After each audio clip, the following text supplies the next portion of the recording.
covered the steady state stability or small disturbance stability in last few classes.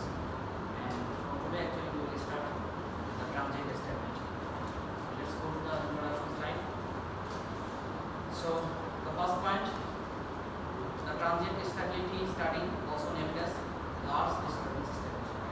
That means the severity of the disturbance will be now large. And again here we can say that a system or machine is transient stable if after a severe fault or disturbance it can regain synchronicity. That means returning to again the synchronous state. So that is same to the steady state stability. That means whenever, let's say, our system is working completely fine. Okay, let's say this is delta, this is time. So the system is working in a fine way. Okay. So this is the steady state case. Let's say in this point some disturbance has been experienced by the system. So there will be some change in the delta, right? So let's say we will see some kind of movement, right? See some kind of oscillation for this delta. So if after some time this oscillation removes and the delta can go to the synchronous state or the previous value, that is the delta naught, again then we will call that this is the stable system again, right? If this disturbance is a small disturbance, at that time this stability is called the steady state stability, because this is the stability following the small disturbance. Whenever this disturbance is large, at that time we will call it as transient stable system. That means this is again stable following some transient stability or some large disturbance stability, right? And this final value can be the previous delta or it can be a new delta, but this should be again fixed, right, over the time. It can be this delta or it can take some other, but let's say this value, but a constant. That can be lower than or greater than this delta. So have you understood this point, that a system or machine is transient stable if after a severe fault or disturbance it can regain synchronicity or it can again return to the synchronous system. If not, then it is called a transient unstable system. Okay. What can be the examples for the large disturbances or severe disturbances? First one is the sudden application of load. Let's say our power system network is operating. Okay, so we have some demand, or demand P, or demand PD, and we are generating the P. This is important. But let's say suddenly from the customer side the demand has increased. Okay? At that time it will be acted as some large disturbance. Okay? If the amount of increased load is higher, then we can term it as the large disturbance. Okay? So this can be the first example. That is a sudden application of load. The second example is the loss of generation. That means, let's say we have 10 generators in our system.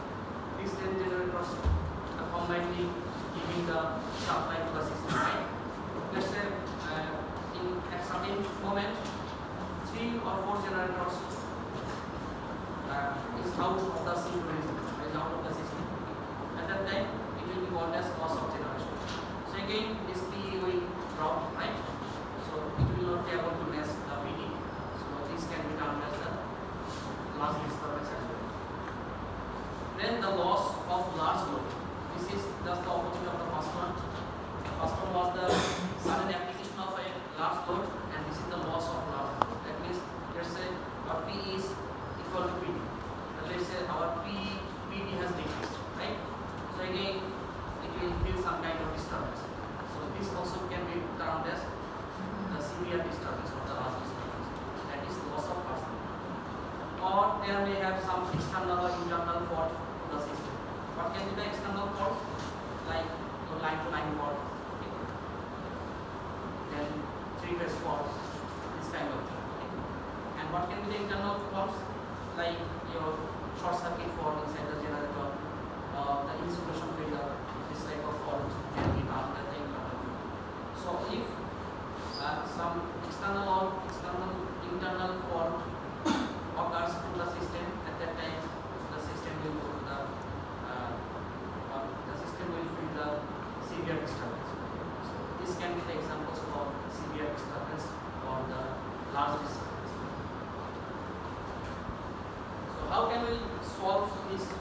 transient stability case. So in the steady state stability slide, we saw that we actually derived the formula of delta of t as well as the omega of t, right? And these are actually the analytical solution, right? That is the exact solution. Analytical solution. That means if we put all the terms correctly in that equation, we can get the exact solution of delta t or omega of t. But in this case, to solve the transient stability, there is no analytical method applicable here for this case. Okay? So we have to take help of either numerical methods or graphical methods. Okay? So inside numerical methods, we have the Euler method or the modified Euler method or Randakarta method. Okay? So these can be the examples of numerical methods. So I think you have studied all of these methods in your last semester, right? In your numerical methods. So all of these algorithms, all of these methods have its advantages as well as the disadvantages, right?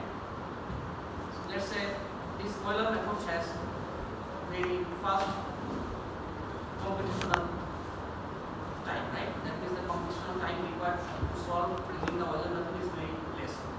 So in terms of simulation time, this Euler method is very fast. But if you consider the accuracy, maybe the accuracy is low, right? Again, if you go to the modified Euler method, at that time your simulation time will be a bit large, but you will get some more accuracy than your Euler method. Okay? So that means there are some trade-offs. If you want to get more accuracy, at that time you have to sacrifice the simulation time, right?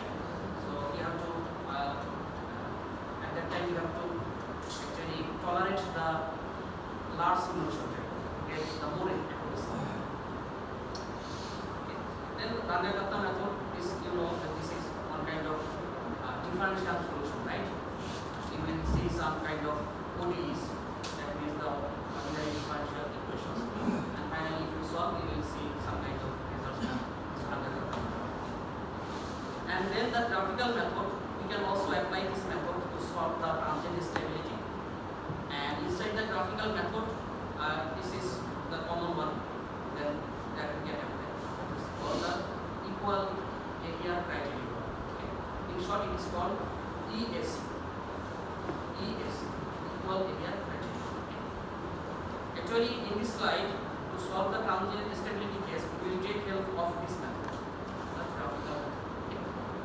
We will not take help of this numerical method because this will be a bit complex for us. We can easily take help of this graphical method, and more specifically, we will actually take help of this equal area criterion method, or the EAC method. Okay. So let's see what are the advantages and disadvantages of the EAC method. Okay. The first point discusses the advantage of this equal area criterion. That is, it provides quick prediction of transient stability. Okay. So that means we will see some kind of graph, and then by looking at the graphs, okay, we can easily predict that okay, this system can be stable or unstable or marginally stable like this. Okay. We can easily comment on the stability status of the system just by looking at the graph. Okay. We do not even need to solve any equation. Okay. Just by looking at the graph, we can say that okay, this is transient stable system or this is transient unstable system. We will see how we can predict by looking at the figure, by looking at the graph. Then another advantage is that there is no need to solve the swing equation analytically or numerically. That's what we have discussed in this slide. So what is the advantage of this graphical method? We will not need to think about the numerical method or analytical. That is a bit complex for us, right? But dealing the graph is very much easier for us, right? We will see how we can easily solve this transient stability in this graphical approach. But there is some limitation for this method. First limitation is only applicable for one machine or two machine systems. If we have more than two machines, or if we have multi machines in the system, we can apply the graphical approach or ESC. And what is ESC method actually? ESC is based on the graphical interpretation of the energy stored in the rotating disk. What does it mean? So this is our system, right? Single machine infinite bus system. So this is the synchronous generator.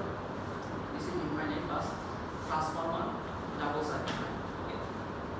So this you know that the physical interpretation of this infinite bus, right? It actually represents the rest of our system. And the voltage, magnitude, and the angle, all of the parameters are actually constant here for this infinite bus, right? So this will be constant. And this is our main machine, right? This is the single machine. So actually, which will be the rotating machine? This one, right? This synchronous machine is the rotating machine. So this synchronous machine will be the rotor of the synchronous generator will be right? That is the rotating machine. Because look, it is said that this is based on the graphical interpretation of the energy stored in the rotating disk. That means the energy stored inside is synchronous generator, right? What does it mean? We know that we are supplying the PM mechanical power input to the generator, and outside we are getting the electric power, right? And the difference of these two, PM minus PE, will be stored inside the generator, okay? And that will either create acceleration or deceleration in the body of the rotor, right? Let's say if PM is higher than PE, then we can say that the rotor will accelerate. If PM is less than PE, then the rotor will decelerate, okay? That will be the case. So now again come back to this point. ESC is based on the graphical interpretation of the energy stored in the rotating mass. That means the energy stored is the difference of PM minus PE in the rotating mass. What is the rotating mass? The synchronous machine, the body, right? But how we can interpret it graphically, that thing we will see in the later part of this discussion. Okay? But have you understood this point? How actually the ESC works actually? We'll see the more clear picture of the ESC actually, how we can, because there are different terms, right? Equal, then area, then criteria. What does it mean? We will actually discuss all of these things. Okay? So this is our single machine infinite bus system. So what will be the swing equation for this system? I think we have discussed this thing a lot of times, right? So it will be simply the double derivative of the rotor angle delta. It should be this term actually was the right side. If we take it in the left side, it will be H over IF naught, and on the right side we will only have the P minus E.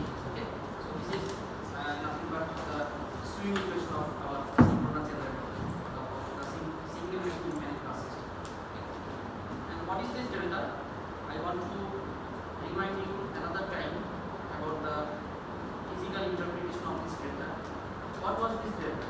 Let's say this was the stationary thing, right? The speed of this delta is 0. This is at steady state.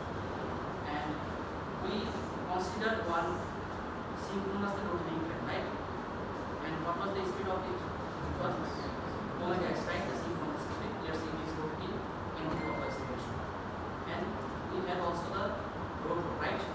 Yes, this is the rotor. And rotor has the speed of, let's say, omega. Okay? And it is also rotating in the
delta. That is our delta will decrease or increase over the time. Okay. So this is actually the delta. Let's go to the next slide. So from this part, from this swing equation, we can take this term in the right side, right? So then it will be like this. The double derivative of this delta will be equal to pi f naught over h Pm minus Pt. Now we have to multiply this term twice d delta over dt in both sides. Okay. Why? That means we will understand maybe the two lines. That why actually we are multiplying this term. Okay. So let's multiply this thing in both sides. So this side will be twice d delta over dt, and here this is the 2, and here is d delta over dt. Okay. Now this thing can be written as this. Okay. This is the chain rule of differentiation. Okay. Let's forget about this term. Let's look at this term. Can you differentiate this thing? This is the differentiation of this term, this whole square term, with respect to time. So how actually we can differentiate this type of thing? Can anyone recall? This is the differentiation with respect to the time, right? Maybe you have forgotten, right? How to differentiate this type of things. So first we have to assume that this term is actually the t. This is actually t, right? So if this is t, so it will be d over dt t square, right? So what will be the differentiation of t square? It will be twice t, right? But it is not t actually, it is 2 d delta over dt. So this is 2 twice t, right? So you assume this as t, but it was not actually t. So that means again you have to differentiate this term, right? With respect to this. So it will be again t over dt and this term d delta over dt. Have you understood this thing? That means this was your t. So it was 2t, but it is not actually t. That's why you have to again differentiate this term with respect to this d over dt, right? Clear? Now, by combining these two, the last two terms, can we write d square delta over dt square? Can you write this thing from here to here? And here it is 2 d delta over dt. Look, this is actually this term. Okay? Have you understood actually?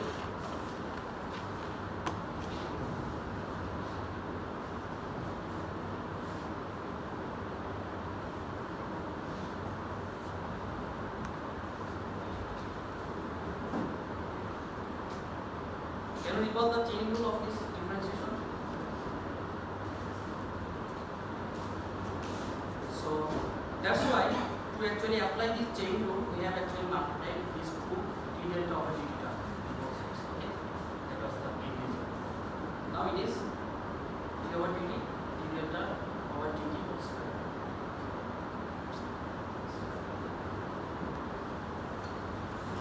And in the right side, it is same as it is. Now we can actually cancel this d over dt term from both sides, right? At that time it will be simply d, then d del over dt square. In the right side it will be simply d delta, because we have just cancelled this dt term from both sides. Okay. Now we will do the integration of this equation. So the integration will be in both sides here. Integrating both sides, we will get this. If we do the integration in this side, so this and this integration term and this d term will be cancelled out, right? This two term will be cancelled out. Simply we will get d delta over dt whole square, like this. Okay. And in the right side, we can do the integration, right? Because it is d delta. So the limit of this integration will be in terms of delta, right? Because here you can see the integration is in terms of d delta, right? So that means, look, you can write the lower limit and the upper limit. So what should be our lower limit? It should be the initial value of delta, that is is actually the delta. Okay, and let's say our higher limit is delta. That can be any arbitrary value. Okay, so we don't know this limit. That's why we are just keeping it as it. Okay, that it will be the delta. Okay. This term, this constant term, is taking outside of this integration term. Okay, and inside this we have the Pm minus Pe delta, d delta. Okay. Have you understood up to this? Any question? No, right? So now we can do the square root. Then perform the square root in both sides. Then it will be d delta over dt, and in this side it will be the root over under this whole term. Okay. Again, from our previous discussion, we actually learned that this d delta over dt is actually the omega minus omega, right? Because this is the rotor angle of the displacement, and the differentiation of displacement for the time is the velocity. In this case, it will be angular velocity. So it is the change in the angular velocity, right? And this is the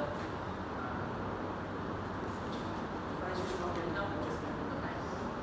So this equation actually has come from our previous knowledge, right? Now we can relate this equation 7 and 8. At that time, this term will be equal to this, right? This will be this.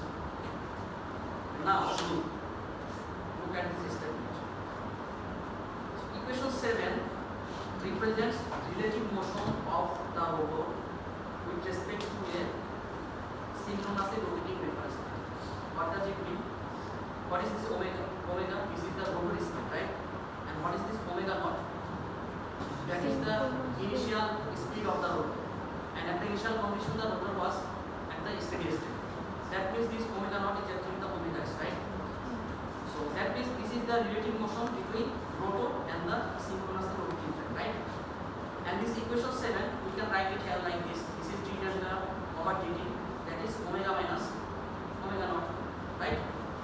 So that means this equation 7 actually represents the relative motion of the rotor with respect to the synchronously rotating frame. Okay, have you understood this point? Now let's go to the next slide.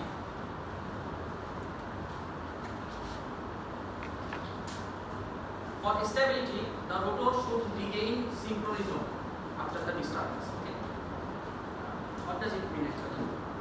That means that the rotor speed should become again synchronous after the disturbance. Okay. That means, let's say, this term.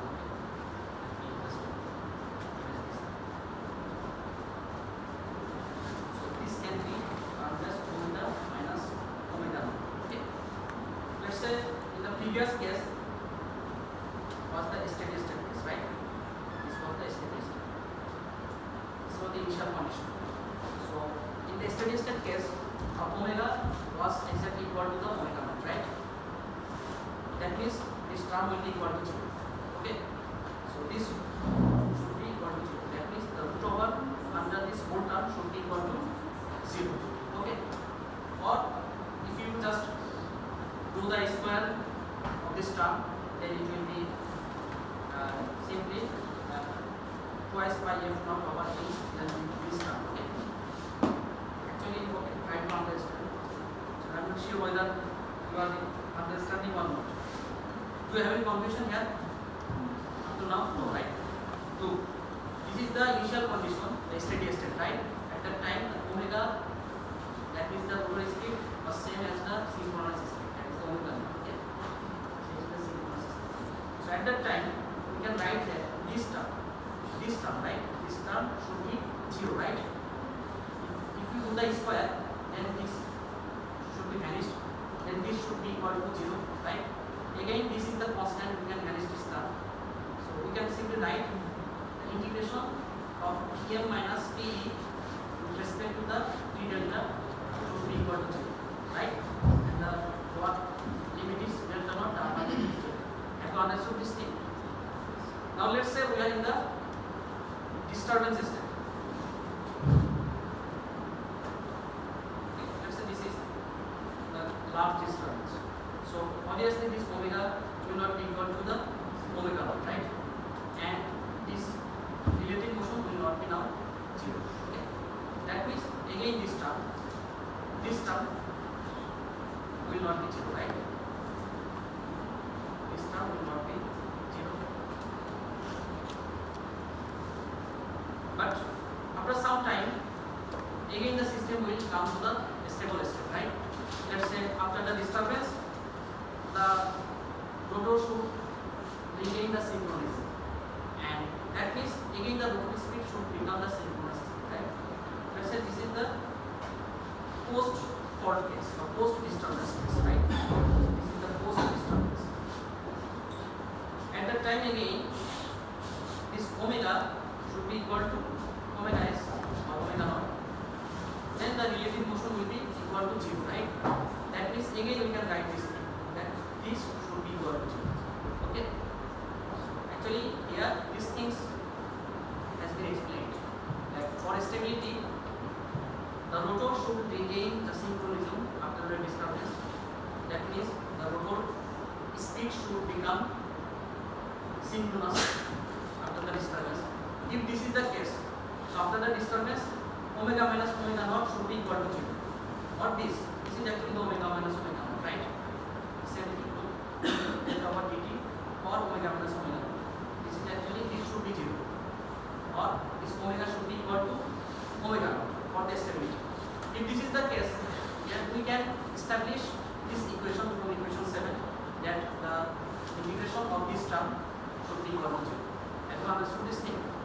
Because equation 7 was with this root over term, but if you just do the square root, because this should be now 0, so do the square, this square root should be 0, and also you can delete this constant term, so you will be remaining with this term. This should be equal to 0. So this is equal to 0. Now this equation is important. This equation is the so-called equal area criterion for stability. Okay, so this is the ES equation. Okay, so PO minus P. So we know that this was our power angle curve, right? P versus delta. Okay, and we know that we can plot PM at any time, right? Let's say this is PM1. It can be another PM like this.